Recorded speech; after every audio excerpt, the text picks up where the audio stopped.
Okay, Dr. Joe's in the house. Apologies for being a few minutes late. Technical issues, and hope everyone's doing well where they are. I'm live and direct here in the Washington D.C. area. Got another great session today. Section 8 survival guide. Ha ha ha! Ha. Survive the Section 8 tumult. I suppose that's the thing. So anyway, Dr. Joe's in the house. Hold on a second. Let me just get the people on Instagram on. And I think we should be good to go. Hold on a second, please. Instagram should be live now. Yep, they're live on Instagram. So yes, as I said, we've got another great session on Section 8 Survival Guide. So it's going to be a good session.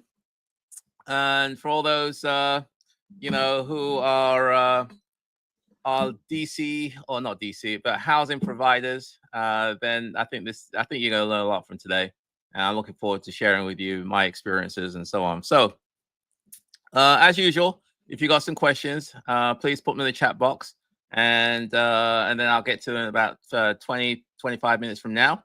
And also, if you want to do a one-on-one to book a session with me where we can do a deep dive into any problems, issues, concerns that you have, feel free to check it in. And go to my website, www.joeasamoah.com. and press the link that says Ask Dr. Joe, and I'll be more than happy to help you. So I had a couple of them this week. I had Jamie and also had Tamika. So hopefully we had great sessions and so on. So let's get back to the topic at hand, which is no more guesswork. Let's do this thing properly, and let's get down to business. So why does Section 8 sometimes feel like a minefield more than a roadmap? And a reliable income stream for a lot of landlords. The allure of Section 8, which is guaranteed rent, stable income, and it's very it's very sort of enticing, but not everybody has that great experience, and so for some people it's almost like a minefield. They regret ever even dealing with Section 8. I obviously love Section 8. I think Section 8 is the greatest thing since sliced bread. But that, even though I feel that way, I think a lot of people don't. And so what I want to do is kind of take away the guesswork about this and hopefully help you leverage the power of this program, and so on, so it can help you. So there aren't just minor inconveniences with Section 8. They can be significant roadblocks that threaten the profitability and sustainability of a rental portfolio if you don't do this incorrectly. So while I and other investors thrive in this space, I think many people are burnt out, frustrated by the bureaucracy and sometimes miscommunications. You're dealing with many times housing authorities that are government entities, and as government entities, there's just bureaucracy and there's lots of frustrations they have to go through. But really, the difference, in my opinion, between success and stress lies in several things, including preparation, systems, and really understanding the unique dynamics of this program. You really take the time to understand this program before you dive headfirst into it. Section 8 just isn't a rental subsidy program, in my opinion. It's really an ecosystem with specific rules, moving parts, and key players. As you all know, it's funded by the federal government, HUD, but it's administered locally by the housing authorities. And if you're going to participate in the program, you need to know who the key players are in your local housing authority. Okay, so investors who succeed, in my opinion, they treat Section 8 like a business partnership, not just a cash flow tool. And what does that mean? It's really, they view it as a long-term game plan to be successful. So today in this live stream, we're going to go behind the scenes and look at what separates, in my opinion, thriving investors like you and I, hopefully, from the struggling ones like other investors, not you. You'll learn, what seasoned investors do, how they navigate the challenges, avoid costly mistakes, and develop a scalable system that delivers consistent income with fewer headaches. So whether you're managing 1 unit or 50 units, I think there's enough content today, actionable content, real world battle tested, situations that I think you'll find it hopefully helpful. We're going to provide a step-by-step practical guide, and hopefully provide you with the clarity and the confidence and the control to take advantage of this program. As usual, I broke into 6 parts, 1 through 6, and I'll focus on each one as to taking out the guesswork and providing a roadmap to success in this Section 8 program. So number one of 6 is the inspections. I call it the inspection trap because, as you know, with Section 8, technically it's called the Housing Choice Voucher Program, HCVP. There are inspections that are done. Typically, it's once a year or once every 2 years, and your property has to pass what they call housing quality standards, HQS standards, in terms of health and safety and compliance with federal regulations, compliance with code, and things like that. So the question, I suppose, is what causes landlords, some landlords anyway, to repeatedly fail the Section 8 inspection, and how can you break this cycle? Okay, so what causes landlords to, some landlords just repeatedly fail inspections, and so how can you, if that applies to you, how can you break that cycle? Well, as I said before, inspections are just one of the most misunderstood and, in my opinion, underestimated aspects of the Section 8 program. While many landlords dread them, others see them, as predictable, manageable, and it's just part of the business. It's the way it is. And the truth is, consistent inspection failures is not really just about bad luck. They're the result of avoidable oversight and lack of preparation. I mean, it's documented what the inspectors are going to look for. They're going to check the doors and windows. They're going to make sure that the bedrooms have, egress. They're going to check that the plumbing system works. There's no leaks into the sink. They're going to make sure the stove is working. The refrigerator is getting cold. They're going to check all that, and it's documented. So there's really no reason to be surprised. Successful landlords view inspections as checkpoints, not threats. Many investors mistakenly assume that if a unit passed last year, well, it's going to pass this year. No, but inspectors aren't looking for perfection. They're not really looking for perfection. They're looking for compliance. They're looking for, compliance with housing quality standards. Small issues like missing outlet covers, loose banisters, dripping faucets, or even, expired fire extinguishers can quickly add up and result in a failed inspection. However, proactive landlords use HUD's HQS checklist to self-inspect the property on a regular basis, and especially 7 to 10 days before the official visit for the inspector. So what you want to do is understand what they're looking for. Go to the property beforehand, make sure everything's okay, and if it is, you're good. If it's not, take care of it before the actual inspection, so you can pass the inspection first time round. So what do? We repair everything in advance, even minor cosmetic issues, because we understand that the perception of, and consistency, it really does matter, and some even go to the point whereby they build relationships with the assigned inspectors or the housing authority, and they ask clarifying questions. They understand inspectors' personal preferences. Yes, that matters. Some inspectors are very picky about certain things. I know we had one where this inspector was very, very, almost obsessed with windows, and that they open and close properly, and they have screens, and they checked every single outlet to make sure that it was grounded properly, it was working properly. They checked the GFIs in the kitchen and bathrooms to make sure they're working properly. So some inspectors are very picky, some inspectors are not, and so again, the idea is to understand and be prepared, and not just cross your fingers. So, okay. So, those who struggle with inspectors often approach the process reactively as opposed to proactively. What does that mean by that? They scramble at the last minute. They miss subtle but critical issues. They fail to understand the inspector's expectations. And in the end, failed inspections delay. It can delay rent payments. It can frustrate tenants and also can be very frustrating to you. And in the worst case scenario, you could lose your housing assistance. Okay. So inspections, it is what it is. You can't get around them. It's part of the rules of the program. And but it doesn't have to be a nightmare, and you don't have to fall into the trap, the inspection trap. So what are some action items associated with inspections?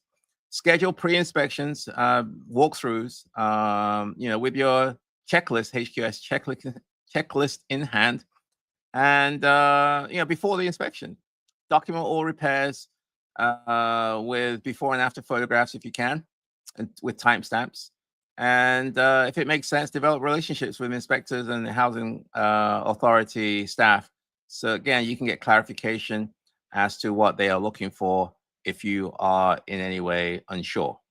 Okay, so that's number one, inspection trap. Number two is the payment delay dilemma. The payment delay dilemma. So what do I mean by that? Well, the question is, why do some landlords wait months for rents while others get paid on time every time? This, in my opinion, a few things that frustrates landlords more than anything is not getting paid. Okay, we all want to get paid, especially for the tenants in the house.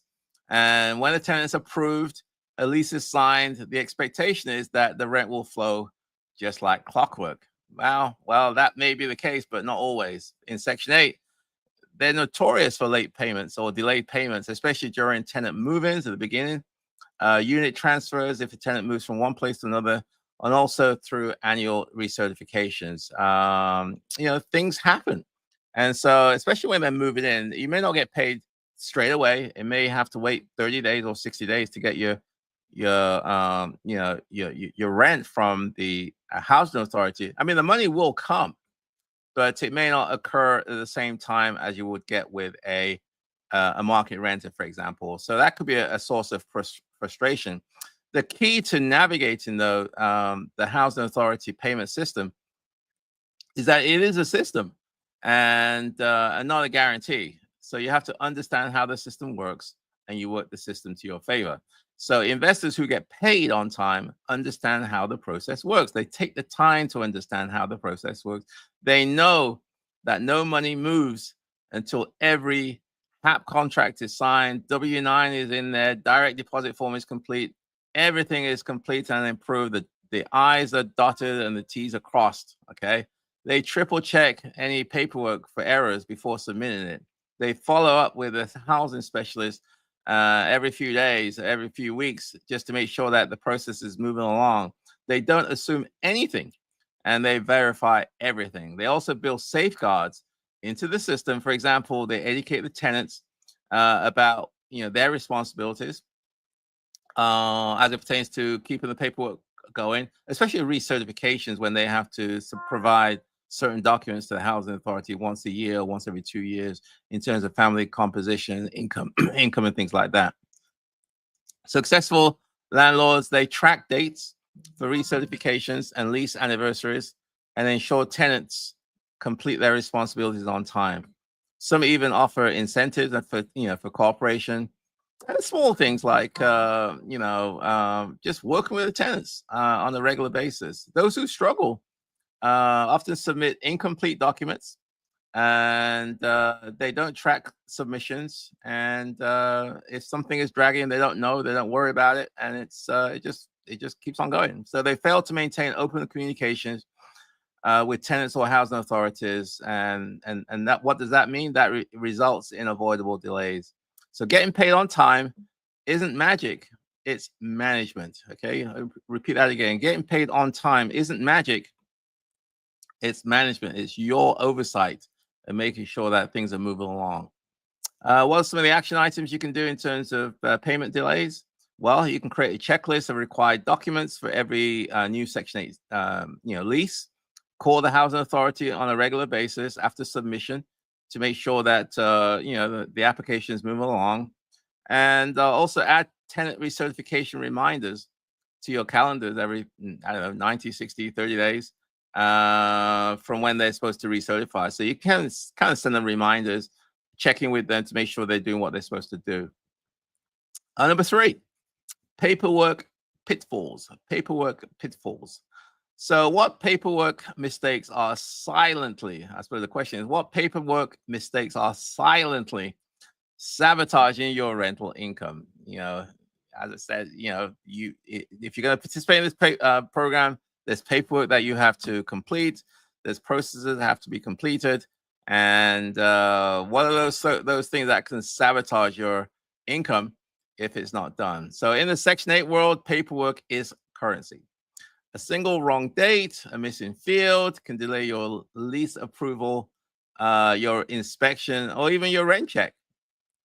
Unfortunately, many investors treat paperwork almost like an afterthought.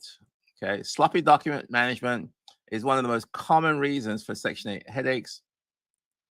Top performing landlords, hopefully like you and I, have standardized the entire onboarding process. We use consistent intake packets that includes the HAP contracts, the W-9s, the direct deposit forms, the lead payment disclosures, the lease addendums, the inspection readiness checklist. We've got almost like a template, that we have ready. And so every time I get a new tenant or submit a new packet, we're just updating the template as opposed to starting from scratch. These packets are pre-filled and verified beforehand, and before even submitted to the housing authorities. And also technology plays a role here. Smart investors, we can use cloud storage. We store these documents on things like Google Drive, Dropbox, iDrives, and so on, so that way we can access the documentation remotely, and we can timestamp every single document. We keep copies of every email and scan physical documents the moment they're signed. I know in the DC housing authorities, most housing authorities now, you don't submit paperwork, you submit electronic files. So again, it's more into the electronic age, storage case. And so it's good to have cloud storage, so that way you can access your documents wherever you are. When the payment is delayed, you can instantly, because it's electronic, resend any file to the housing authority that they're requesting. Those who fail in this area rely on paper copies that get lost. They forget to verify submissions or assume housing authorities will call if something goes wrong. No. You got to make sure that you double check, triple check, quadruple check all your documents before you submit. In reality, silence is not progress. Proactive documentation is the antidote to guesswork. Okay, so number 3, what's some of the action items? Use digital templates for your Section 8 intake packets. Upload all documents to a shared cloud folder for easy access, and label files with a consistent naming convention. So we're kind of halfway through. If you got some questions, please put in the chat box, and I will get to them in about 10 minutes, 5 to 10 minutes. Put in the chat box, and I'll get to you shortly. And as usual, if you want to do a deep dive, you can do a one-on-one with me.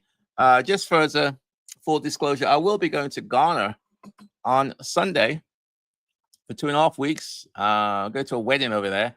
And so I may do a Wealth Wednesday next week. I'll be in Ghana, but I don't know. We'll see how things go. So I won't be also doing any one-on-ones for another couple of weeks. But you can always book a session. And if I'm available, I definitely will try to do that and help you if I can. Okay, number 4, tenant trouble spots. Tenant trouble spots. Another issue and concern, and that a lot of people have. The question is, how do you protect your investment from tenant-induced chaos? How do you protect your investment, your asset, your property from tenant-induced chaos? Tenants. If you don't select tenants the right way, you are dead in the water. Section 8 or no Section 8. Tenant-related issues are one of the most unpredictable parts of being a landlord. With Section 8 tenants, the stakes are even higher, because a single lease violation can trigger an inspection. They can call the authorities on you. They can call damage claims. and you could also lose your voucher. And however, investors who have thrived in the Section 8 program have mastered one key principle, and that is structure wins. Structure wins. Strong tenant screening is the first line of defense. It's better to have a place empty than it is to have the wrong person in your house. Believe me, I've tried it both ways. It's not, peace of mind is worth a lot. Savvy landlords don't relax their standards just because a tenant has a voucher. No, they still check references, verify income, review criminal records, assess behavior during the application process. We're still very thorough. But beyond that, we build systems for tenant education and accountability. We hold tenants responsible and accountable. At move-ins, for example, we, at least I do anyway. I tell tenants what I expect from them. I give them a tenant, a handbook outlining things like the house rules, I suppose, maintenance responsibilities, and inspection readiness. Walkthroughs are done with photographs and signatures. Communication is consistent and documented. And also, we do regular property visits to ensure that they're taking care of the property. There's compliancy, and also allows the landlord to address any issues early. So investors who fail usually rely on verbal agreements. They have an inconsistent enforcement of the rules and lease, and also they fail to document problems. This erodes their ability to control the property. And if they ever have to go to court, they have a very weak case because they're not enforcing the rules. And if you don't enforce the rules, then it sends mixed messages to the tenants. They can do whatever they want because there's nothing you can do about it. So clarity, documentation, and proactive engagement are really the pillars of tenant success. So what's some of the action items? Use a written house rules agreement signed by all tenants. I have a house rules document, which is part of a packet that you can purchase online at my website. I think we have a packet of 5 documents: the lease, house rules, inspection checklist, and a few others. I think it's about $250. I think it is. Anyway, use written house rules, conduct quarterly inspections, and document photos, and set up a tenant communications log to track text, calls, and violations from your tenants. Okay, number 4 done. Let's go to number 5, which is working with housing authorities. Working with housing authorities. So again, what we're trying to do is to take the guesswork out of Section 8. It's all survival mode. Okay, working with housing authority, you have to work with housing authorities. You have no choice if you're going to participate in the program. The question is, why do some landlords get results while others get the runaround? Why do some people get results while other people get the runaround? Well, housing authorities can be complex bureaucracies. We know that, with many moving parts. To navigate them successfully, though, landlords must treat the relationships like they would be a key vendor. You have to have good relationships with your housing authority. Respectful persistence, clarity, and documentation are the winning formulas, in my opinion. Successful landlords take the time to understand who does what at the housing authority. They keep a list of the department heads, inspector contacts, and caseworkers, along with direct telephone numbers and email addresses if they need to communicate. When an issue arises, we escalate appropriately and professionally, of course. We confirm everything in writing and follow up every conversation. We also attend what we call landlord briefings, which are typically held by the housing authorities to educate landlords about what to expect from the program. We attend housing authority webinars if they have them, and also if there's any stakeholder events, we want to go there. We want to get to know people, develop relationships, because at the end of the day, that really does make a difference. These opportunities give us an insight into policy changes, what's changing, if anything, inspection trends, or if there's any administrative backlogs or some things that we need to be aware of. And we build relationships, not just for transactions. Okay. On the other hand, landlords who complain but fail to document are often left in the dark. They don't know what's going on. things are going on around them. They're clueless, and and they're very reactive. Okay, vague communications. They don't follow up. Often blame others without looking at themselves. Housing authority staff, like any professionals, really, they respond better to those who are clear, courteous, sorry, and prepared. So, what are some of the action items associated with working with the housing authority? Keep a contact sheet for each housing authority and update it monthly or regularly. Recap all phone calls in writing and send communication emails, and also attend at least one housing authority event if you can every quarter. Okay, and finally, number 6, scaling your Section 8 portfolio. That is the goal here, is to scale. And the question is, can you really scale with Section 8? Or is it just a one property play? I think I've debunked that one. You could definitely scale.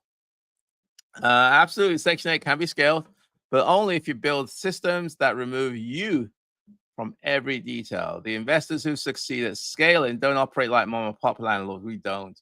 We delegate, automate, and document at every level. We use property management software to track rent payments, inspections, maintenance, tickets, and tenant communications. We hire administrative help if we need it.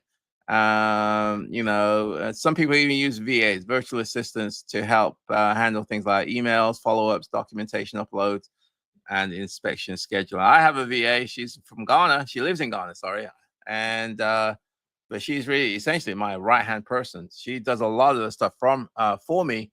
And so that way I can focus on all the things that I need to focus on. But more importantly, the VAs or assistants, they can build in buffers, you can't do everything yourself. You can't. Especially if you're going to try and scale your business, go into multiple jurisdictions and diversify your portfolio. You got to create templates, SOPs, standard operating procedures, so that team members can plug into the system without having to reinvent the wheel. Scaling is not about just working harder. No, it's about building smarter. Section 8 investors who do well, in my opinion, think like business owners. They think like business owners, not just landlords. So what are some of the action items you can do in terms of scaling?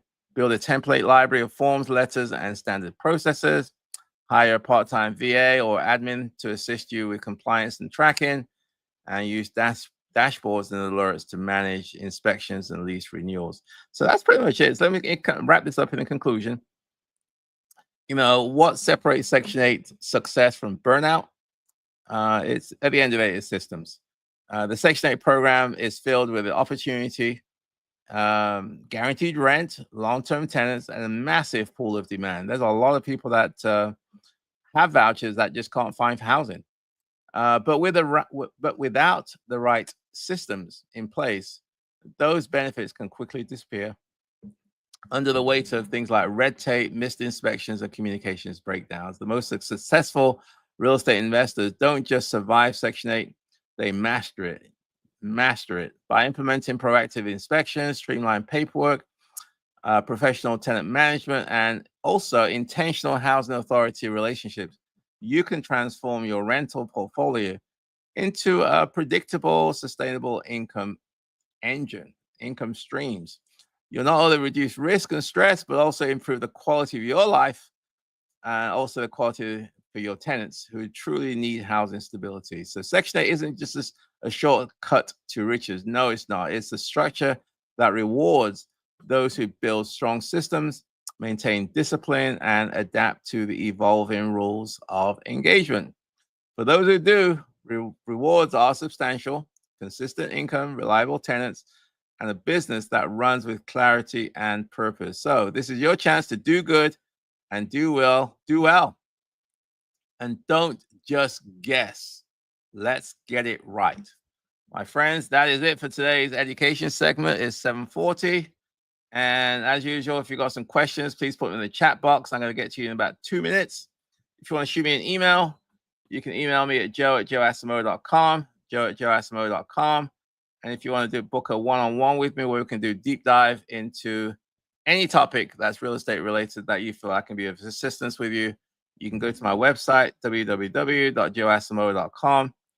www.joeasimov.com, and then you can always press the button called Ask Dr. Joe, and then I will hopefully be of assistance to you. Okay, my friends, let's get down to the Q&A session. Ask Dr. Joe.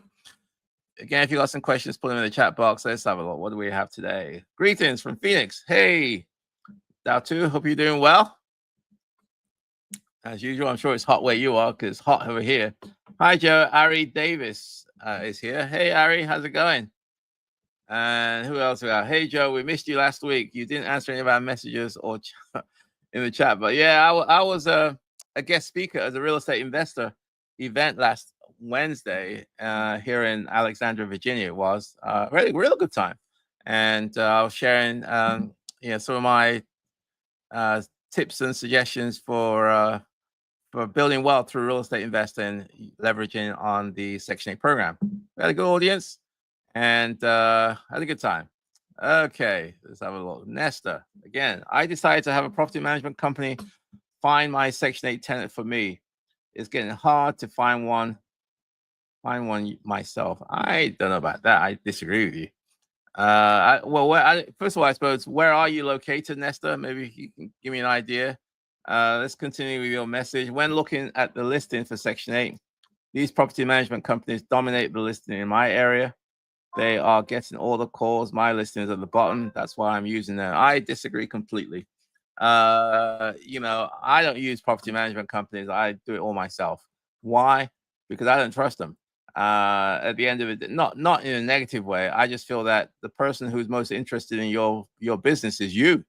And you can't expect third parties to be just as concerned about your business as what you should be. So I focus on several things. I have the location. I try to get houses that are not in bad areas because I'm trying to attract what I call tier 1 tenants. And tier 1 tenants, they certainly don't want to live in dangerous areas for the children. And I've taken the time to understand them. And the messages that I put on the ads, it talks to them, it speaks to them, it highlights certain things that differentiate my product from other. I stage my homes. I advertise in the right platforms where voucher holders are looking, and also I'm very open. I'm very positive when I speak to them. I try to develop communications and try to be pleasant and so on. So I mean that's just the tip of the iceberg. There's a lot we can do, and if you need some help in that one, I would suggest you may want to book an hour with me, Nesta, and I can share with you in more detail what I do and hopefully how it can help you. You're probably going to pay at least a month's rent to the management company to find you somebody, and they may not find you anybody that's any good. I'm very thorough on my screening. I firmly believe it's better to have a place empty than have the wrong person in your house. I do landlord checks. I verify with the landlords, current landlords, previous landlords, check income and credit. But Section 8 income and credit really doesn't matter because for the most part, everyone's got bad credit. And for the most part, their rent is determined by the housing authority and not you, and is based on their income. So you can't use the traditional, well, you need to earn 3 times the rent before I can rent to you. That doesn't really work with Section 8. And I also go to their homes and do a home visit. Management companies will probably not do that. But I do, because I found that how they keep their house today is how your house is going to be in 3 months, guaranteed. So Dow2, hopefully that was helpful. Nesta, let's have a look. Dow2, HCVP, Section 8, asked if would reduce my rent from the max amount because of utilities. I agreed to. A week later, they called and asked if I could reduce it by another 120 because they said they calculated utilities. Okay, so let's continue. For one less bedroom than I have in my house, the tenant had already moved in, so I agreed to the additional 120 amount. Here's what confused me. What they sent me, the HAP, contract, it had a utility payment of 361, but my math, the utility payment should be 411 for utility. The 411 was the total amount. HCPP asked me to reduce my rent. I asked them if 361 was correct. Oh my God, they're going into the weeds here. So $50 is unaccounted for. Okay, let's see if I can break this down. So it sounds like Datu has a property. I think he's in Phoenix, Arizona, and he has, they agreed on a rent, and for whatever reason, they did the calculations and found out that he was asking too much for the rent, so they asked him to reduce it by $120. Because the calculation to the utilities. Now, the way it works in Section 8 is that they will typically advertise a rent. So you can say, look, if you go online, you'll say, okay, for 3 bedrooms, we pay $3,000. For 4 bedrooms, we pay $3,500. For 5 bedrooms, we pay $4,000, let's just say. That is based on and this is the tricky part. That advertised rate is usually based on the assumption that you, the landlord, is paying all utilities. And I never pay utilities. So what you have to do is to subtract from that max rent a portion for utilities. And sometimes they should give you a utility spreadsheet, which says, okay, for a 3-bedroom row house, for heating, if it's gas, we're gonna subtract this. If the tenant's paying for water, sewer, we're gonna subtract this. If they're responsible for electric, we're gonna da.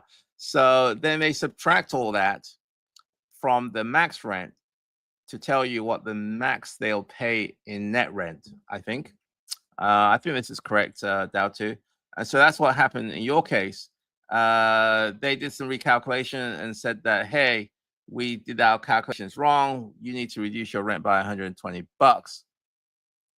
And then they turn around later on and say, well, we need you to reduce it by another $50 because the numbers don't add up, and so on. So it's one of those things where it's almost like a take it or leave it with Section 8. They offer you something. If you don't like it, you say, I'm not interested, and then you have to start all over again, or you take it. And so on. So I think that's what is going on here. It's kind of little shenanigans they're playing on you. But there's a $50. What I would do if you have some relationships down there, down to the housing authority, is to contact them and see if you can get some clarification on how they determined, the request for you to reduce your rent. It's all about relationships at this point. If you can send an email, speak to the caseworker, speak to the specialist, and get some clarification, that will be helpful. Sometimes these housing authorities have what they call a landlord day, where you can go in to the housing authority, speak to somebody, and hopefully get some FaceTime so they can explain exactly what the issue is. So that's what I would suggest here, is that you either contact the specialist, the caseworker, have them explain to you why they're reducing it by this amount, or why they're requesting that you reduce it by this amount, and see if you can push back, and hopefully you get some kind of compromise whereby you don't have to reduce it by too much. I mean, that's what I do. You may have to provide some comps to support the rent that you're requesting, and any other evidence that you shouldn't be taking too much of a hit. Okay. One of my tenants asked if they could start paying their portion of the rent with an app that I've never heard of. Okay, what was that one? I'm hesitant about using the app because I'm not familiar with it. Okay, what apps did they suggest? You missed that one out. Okay, what apps do you use? I currently do not use payment apps. Most of my tenants, voucher tenants, they pay with Cash App. That seems to be very, very popular. For some reason, a lot of them have Cash App accounts. So what they do is they pay their portion of the rent through the app to me.